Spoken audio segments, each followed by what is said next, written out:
గదేనులా మీరేంటోళ్ళు? ఓ అక్క మీదేం కులం? అన్న మీదేం కులమే? అయితే మీరంతా సీఎం సార్ని కలిసిండ్రా మరి? ఏంది అన్న కలవలేదా? గోగి అన్నేదో చెప్తున్నాడు. ఏంది సార్ని కలవనిస్తలేరా? గసంటిదేం ఉండదు. జల్దీ నో 10 మంది కలిసి టాటా సుమ మాట్లాడుకొని హైదరాబాద్కి వచ్చి సీఎం సార్ని కలవండ్రి. ఎవ్వలొచ్చినా అందరూ ఒక్క కుల పొల్లే కలిసి రావాలి. ఎందుకో అర్థమైతలేదా? అయితే గీ వార్తను చూడుండ్రి. హైదరాబాద్లో మల్లో బంగ్లా కట్టేందుకు సీఎం సార్ తయారైండు. మన గొల్లకుర్మ కులపొల్లకు యాదవ్ భవన్ కట్టియబోతున్నాడు. 10 కోట్ల రూపాయలు ఖర్చు పెట్టి 10 ఎకరాల జాగల యాదవుల గొప్పతనం తెలిసేటట్టు గీ భవన్ కడతారట. ఇక బంగ్లా ముంగట 4 బందవస్తు గొర్రె పొట్టేలు బొమ్మలు ఎట్లయినా ఉంటాయి. ఇక లోపడికి పోతే ఓ అర్రల బీరప్ప దేవుడు, మల్లన్న దేవుడు, ఇంకో అర్రల డోళ్ళు, తాళాలు, ఇంకో దాంట్లో గొంగళ్ళు పెడతారు కావచ్చు.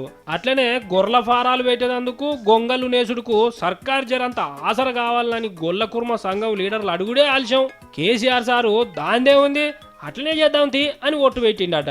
ఈ బడ్జెట్లోనే ఇవన్నీ పెడతామని చెప్పేసి ముఖ్యమంత్రి గారు ఇప్పుడే మా అందరికీ చెప్పడం జరిగింది. 10 నిమిషాలలో మాకు సంబంధించినటువంటి అన్ని అంశాల మీద కులంకుశంగా చర్చించి మరి నిర్ణయం తీసుకున్నందుకు నేను ముఖ్యమంత్రి గారికి అందరి పక్షాన అభినందనలు తెలియజేస్తా ఉన్నాను. Thank you. ఇదివరకే బంజారా భవను, ఆదివాసీ భవను, క్రైస్తవ భవను, కేరళ భవన్ కట్టిస్తారని సీఎం సార్ చెప్పే. ఇంట్లో కొన్నిటికి నక్ష గీసి ముగ్గు కూడా పోసిర్రు.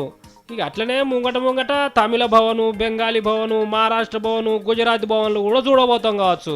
ఇక ఆంధ్ర నుంచి పబ్లిక్ అయితే అడిగే అవసరం కూడా లేదు. కేసీఆర్ సారే ముంగడ పడి ఆంధ్ర భవన్ కట్టిస్తాడు కావచ్చు అని అనుకుంటున్నారు పట్నం పబ్లిక్.